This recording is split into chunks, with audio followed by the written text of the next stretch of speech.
As freelance online English language teachers, your days are undoubtedly a busy juggle of working on lesson plans, teaching students, and working on your business.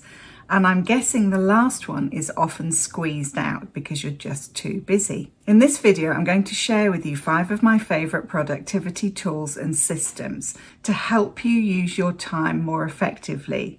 Not so that you can work harder, but so that you can make the most of your time and truly learn how to work less and earn more. I'm Rachel Roberts, and I help ELT, ESL and MFL freelancers learn how to create and run a thriving and successful business. Number 1, Kanban. Kanban is a project management tool which originated in industry, particularly in the car industry, and has since been adopted as a productivity tool worldwide. Tasks or projects are divided into categories, typically to do, in progress, and done or completed. To use Kanban cards for your tasks, you can write the items on sticky notes and move them into different columns on a whiteboard, chalkboard, or wall. There are also digital Kanban systems available if that's more your thing. One of the key ideas is that you can't actually be working on dozens of tasks at the same time. And so the in progress section needs to be limited to a very small number of tasks, typically 1 to 3. This helps you to focus and not feel overwhelmed by all the things there are to do, while at the same time not losing track of the other things there are waiting for you to do. Once you've completed the 3 tasks in the in progress section, you can move them over to the completed section, which gives a great sense of satisfaction, and move 3 new tasks into the in progress section.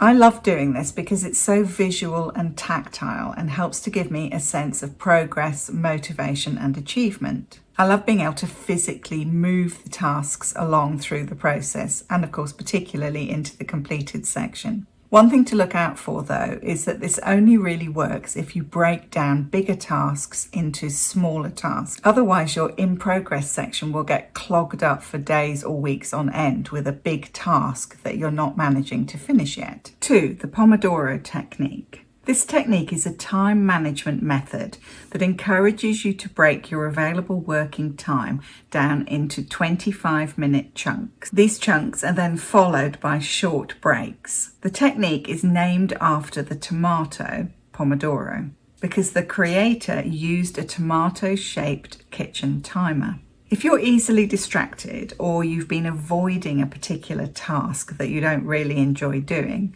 marking for example, this can be an excellent way of getting focused and getting down to work. The Pomodoro Technique forces you to work in short bursts of productivity with the promise of a break at the end of each short section. You choose a task, set a timer for 25 minutes. You're not allowed to stop, look at social media, go and check what's in the fridge, etc. You have to work for the full 25 minutes in order to earn a 5-minute break.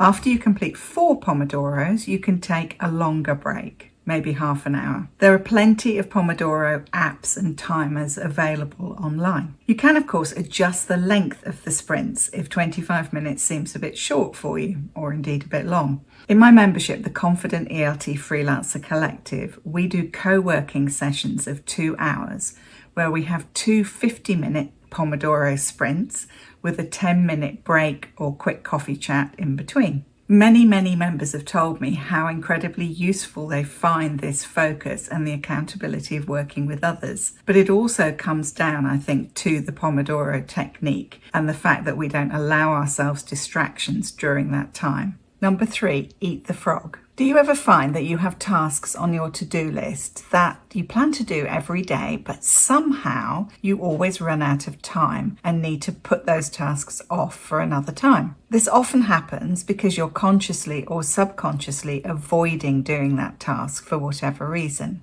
Mark Twain apparently said something like, "If it is your job to eat a frog, you had better do so in the morning first thing.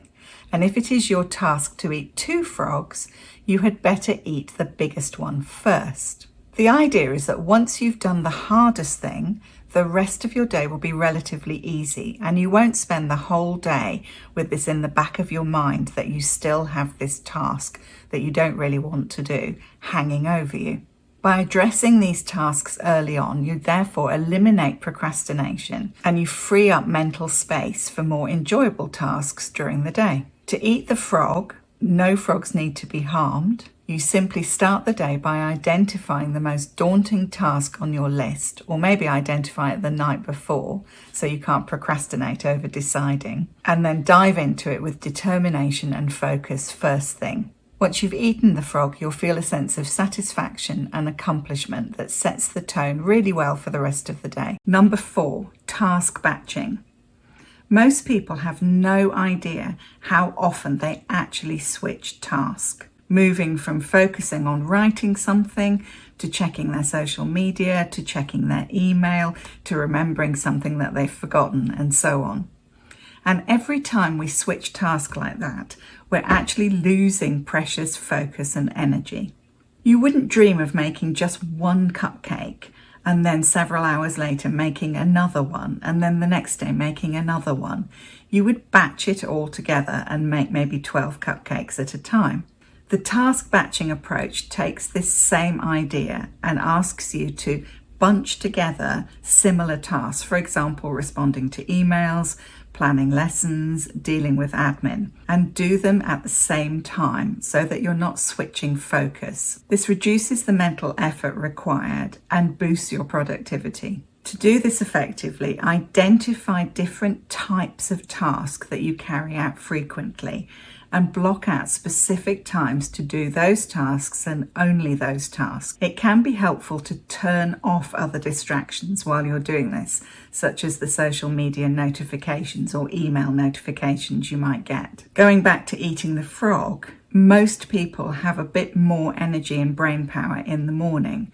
So try and reserve those times of day for doing the more difficult tasks, and later in the day when you're a bit more tired for doing things such as perhaps responding to emails or invoicing. This way you're not constantly shifting gears, and you will find that you actually work much more efficiently and get more done. Number 5, most important tasks, or MITs. The concept of most important tasks is very simple but surprisingly powerful. Every day or every week, you identify a small number of tasks that are your priority for that day or week. These should be tasks that will help you to move forward towards your longer term goals. All too often, it's easy to just focus on those things which appear most urgent that day or that week. And week after week or day after day, we forget about the really important things that are going to move the needle in our business. Your MIT should be those things that even if you accomplish nothing else, you would still feel that you had got something important done. And it makes sure that you're not constantly putting off those things which actually in the end will have the biggest results for you. So which of these 5 tools or systems do you already use? Which would you like to try out? Let me know in the comments. In the next video coming up on your screen, I'm going to be talking about the importance of creating and setting aside time to work on your business as well as in your business. If you're not sure what the difference is, or you already know that you're not setting aside enough time to work on your business, check the video out for more information and help.